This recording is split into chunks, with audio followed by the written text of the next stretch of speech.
Hey, it's Nick Handley with Mornings with Sharp and Handley on 1620 The Zone, celebrating 25 years with Gary Sharp, who's been with the team. I've not been with the radio station for 25 years.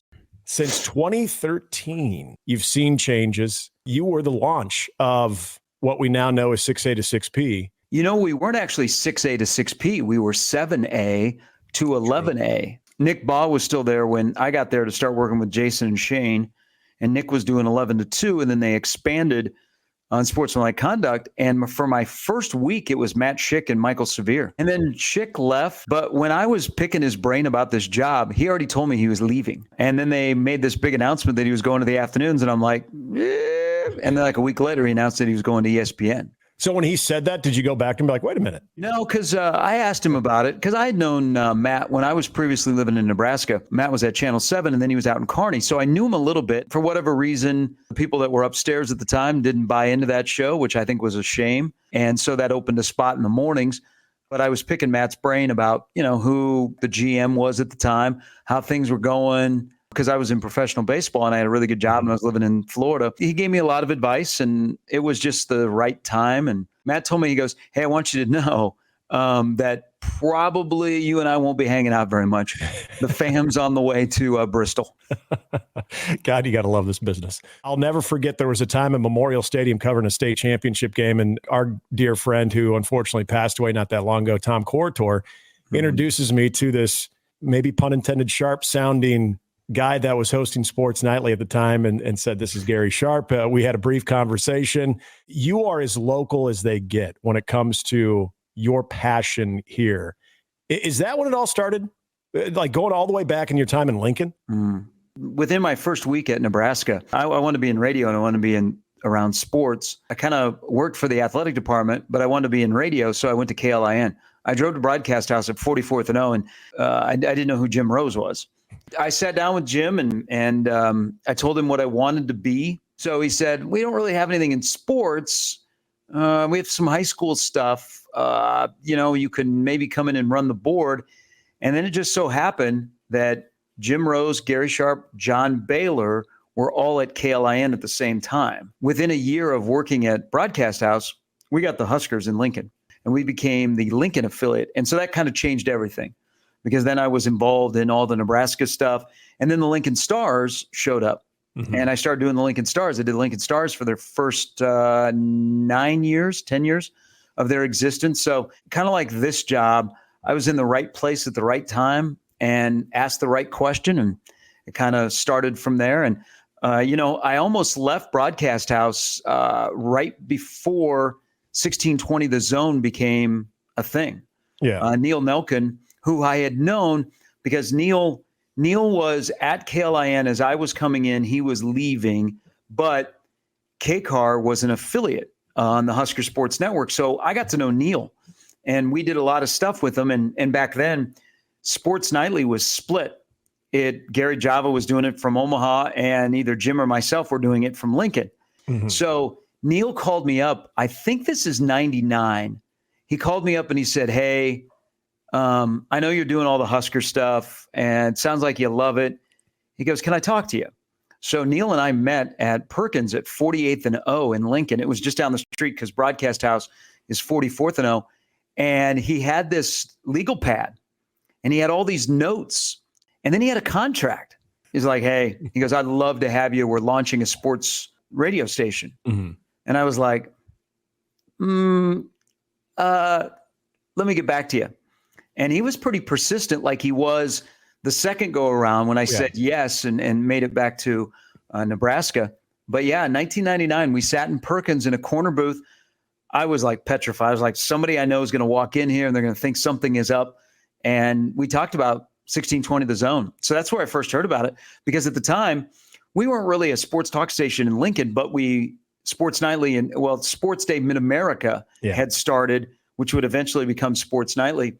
And that was kind of really the only sports talk that was going on a daily basis until 1620 The Zone came about. But yeah, I could have joined 1620 a lot sooner than 2013. Would you still been here had you started? I don't know. Its launch. I don't know. That's a good question. But, because I stayed in Lincoln and then got fired in Lincoln by Steve Peterson and Jim Rose. I got to move around the country and do things. I did a year of professional hockey, so I got to know the Pittsburgh Penguins, and then, ended up in Florida and worked for the Twins and FGCU and all of that stuff. I don't know. I mean, I think maybe not. I really like Omaha and I like the radio station. And Neil was a huge part of me being involved in this. So who knows? I'm just, at this time in my life, 1620 came along at the right time. First day, you show up, you're partnered with Jason Peter. You guys are on the air. How does that go? So, they would not tell me who my co-host was. Really? They said, we want you. We're doing a morning show. We're going to go from 7 to 11. We got some candidates. Could be a former Husker, could be just an average Joe. And we got closer and closer. And where I was working in Fort Myers in baseball, our season had about a month to go in the minor league season. I also, in Fort Myers, was heavily involved in high school football. I was writing a weekly column in the Fort Myers News Press. I was covering games and was on TV and stuff like that. So I had to kind of make a decision. And I was like, I'm not going to uproot myself and, move thousands of miles away back to Nebraska and not know who I'm doing a show with. The day before they gave me a deadline about my contract, my initial contract, that's when they told me that I was doing the show with Jason Peter. And I was like, okay. And it was a wild discussion because they're like, Jason is the next star. And, he's doing all these things. And, just talk to anybody that's been on the air with him. And you'll see that he is like the next great one. And we kind of need you to be his partner. Mm-hmm. And I was like, oh boy. So then I immediately started, I had friends in Lincoln that had worked with him. And, they said, hey, Jason is Jason. But man, Jason's learning this business and we think he's going to be really good. And so I said yes. And I left Fort Myers on a Thursday, 2-day driving. Got in late on a Friday night. The next morning, we had a rehearsal and showed up on Monday. There was Jason, and we started the show. All right. So the length of that show, it was short-lived because. Yeah. So this is what happened, and I don't blame Jason. Jason had a lot of passion. He wanted to get better, but you never knew what he was going to say, and that was actually kind of like the fun part of it. Sure. Is like, oh my God, what's going to happen today? We were together 6-7 weeks. Some people told me later that they just listened because it was a train wreck. Yeah. And then Jason and I would get a little combative, but then Jason would go hard after our guests. Yeah. But I could see that there was something there, but it was a Tuesday and the show ends and he looks at Shane and myself and he goes, well, guys, he goes, that's been fun. So we're thinking, hey man, we just really had a good show. Mm-hmm. See you on Wednesday. And that was it. He walked upstairs, had a discussion with the general manager. I got a text, hey, can you come see me?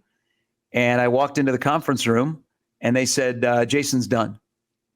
And I was like, what? And they said, Jason has accepted a settlement from the NFL, an injury settlement that will limit his outside income. And so today was his last day. I almost left. I left the building after this meeting and I was like, I'm moving back to Florida. I am done. I can't do this. I was telling friends in Florida that, hey, get ready. I'm coming back. I actually called my old boss. I said, hey, you haven't hired my replacement. I'm coming back. I can't stay here. As the day unfolded, Michael Severe kind of saved the day. And he's like, it's going to be okay. It's going to be okay. And I didn't know who they'd get. I had no idea. I didn't know enough people that I was comfortable with because I'd just gotten here. Yeah. And so Severe filled in and, he helped me out. And then he goes, I got a guy. That guy ended up being Damon. How long of a transition was that before Damon? It was quick. It was like 2 weeks. Wow. Okay. It was like 2 weeks. And the first show that Damon and I did together was a remote show. Damon and I knew of each other when he was in school in Lincoln and I was doing the Husker stuff. And he was a regular on 1620, but I wasn't listening to 1620 when I was living in Florida. So I didn't really know Damon or his work on the radio. Yeah, the first show we did was a remote show. And it was a little bit rocky and it took a while for us to get to know each other. I'm a radio guy. He's a former athlete who's got a ton of compassion and thoughts and opinions, that maybe I didn't agree with. Mm-hmm. And, instead of being like the analyst guy, he was a regular co-host and had to talk about his life and all that kind of stuff. Yeah. And probably the first 5 weeks of Sharp and Benning was pretty rough because we were from two different backgrounds. We were trying to get to know each other. We'd be a little bit combative. But I was like, man, this guy's a cool dude. Yeah. It just, on the air, we were just trying to figure each other out. Sure. And then there was like a week where all of a sudden things flipped, and I guess the rest was history. But yeah, I went from a stretch of Jason just quitting on a Tuesday, Michael Severe helping out a ton, finding Damon, convincing Damon that he should do full-time radio, and then Damon coming in. There may or may not have been an incident in studio during a break where somebody threw their keys at the other person. There's a little hole in the studio on the wall that nobody knows what that is. Like there's a little chunk out. Yeah. Yeah. Kind of the interesting change for a moment. And it was a very brief moment too. You're doing a solo show for a little bit. Yeah. During middays. So that's and then you're back. That's when we went 6A to 6P. I did 2 years, a majority of it during the COVID stretch, solo from 10A to 2. That's one of those times that I remember texting back and forth with you every now and then too of how the hell do we do this? Yeah, it wasn't easy. That was not easy. And it wasn't easy because our situation at NRG is the hosts were not in studio. Right. So the producers had to come in and run the board, but the hosts were not in studio for about 2 months. Mm-hmm. And so you were doing it from your home, and I hated it because when you're doing a solo show, you got nobody else that's with you. It's just you and your producer. And I owe a huge debt of gratitude to George Norwood, who was my producer at the time, who moved back to Chicago. But, everything that was going on in the world, George and I, we were talking about. Yeah. George's, parents are Chicago cops. And there were things that were going on right here in our community that impacted him and impacted me. And I don't know. I actually thought it wasn't bad. Like doing shows. I didn't struggle for content, Mm-hmm.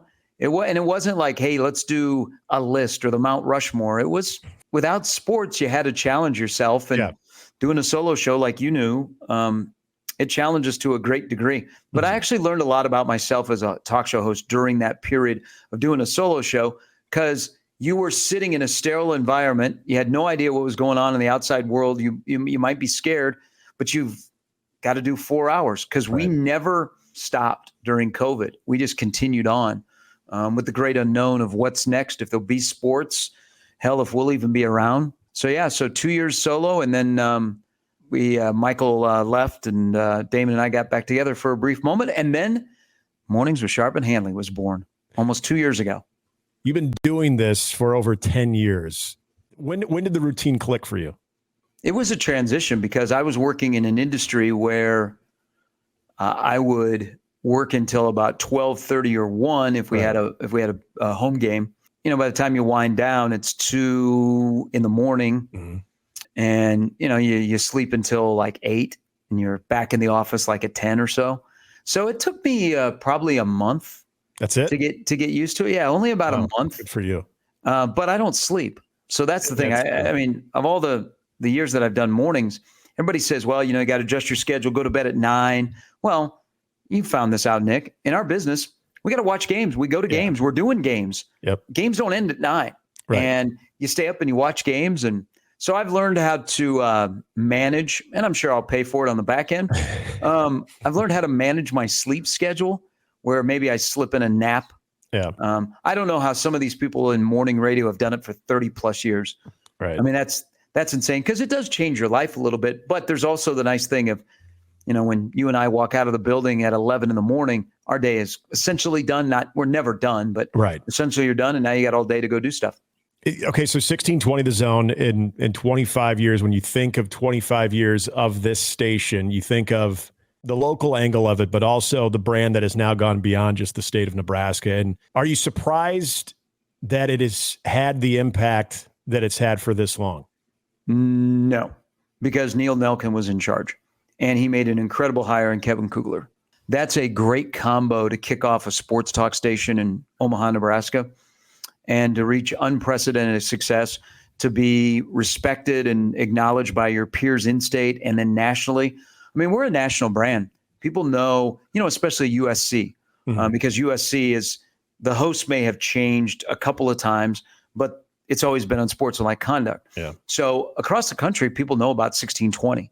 And that's pretty cool. We're one of the heritage sports talk stations that has made it this long. There are very few. You might find them in Kansas City and Dallas. And of course, some of the older ones, some of the OGs, like the Fan in New York. But I think there's good people. I mean, we've had some extremely talented people. Look what Kevin's done. Yeah. Matt Schick left, and look what Matt's done. We just had some really, really good people that have either been full-time talk show hosts or even have been either interns or part-timers. The Lane Grindles of the world. Yep. So we've had an incredible amount of people, very talented people that have come through the building to be on 1620. So I'm not surprised that it's lasted this long.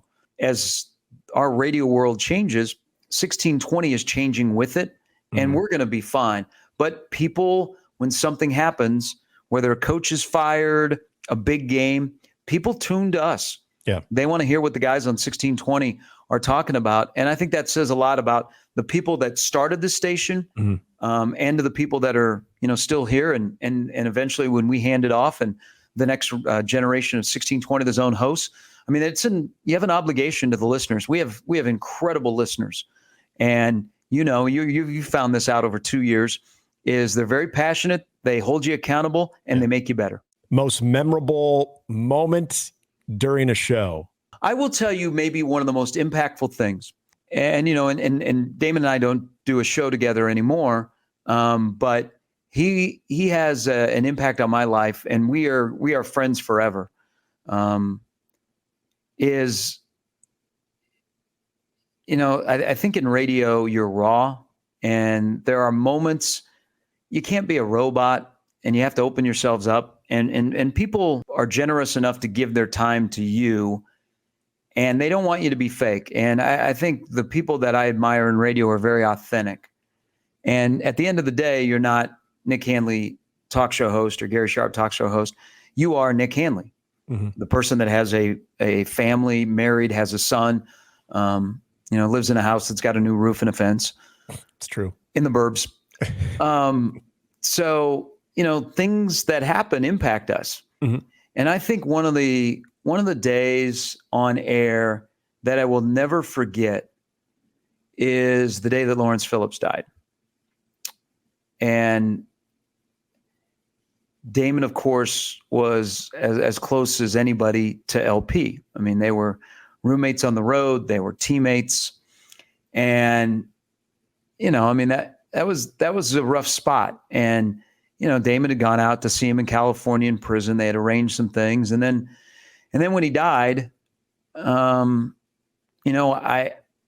knew we had to talk about it, but not, hey, we got to mention this, but more, I had to figure out a way to talk about it and just be us. And I get people even to this day, and that's a few years. I mean, we're multiple years now. We had a moment on air, and there were a lot of tears and just emotions that were shared. And I think that's one moment that I'll never forget, is that when Damon kind of let me know about Lawrence Phillips and his life and how much he meant, and that he was more than a number in the California penal system or wearing number 1 at Nebraska or whatever he had in the NFL. And, those moments, it's the funny moments that we will remember, but I think it's those moments where, we've cried with listeners on air. We've laughed with listeners. We cheered with listeners. We've been angry with listeners. I think that's, at the end of the day, the biggest takeaway for me is working there is we're friends to people that you would never know. Going to school, and I was with my dad. My dad listens to you all the time. I was in the car and I listened to you, and now I finally get to meet you. And I was like, wow, okay, you were a kid going to school. Either that says I'm old or I've been at the radio station way too long. But, this. Yeah. People are the connection that we have. And there's no I will say there's no greater connection in radio in Omaha than what 1620 has with their listeners. And I think we're all fortunate to be part of that. Gary, great stuff, man. To hear more stories and memories from the last 25 years, go to 1620thezone.com/25 years. All right, my man, get out of here. Go do some good high school football stuff. We'll talk to you soon. Thank you.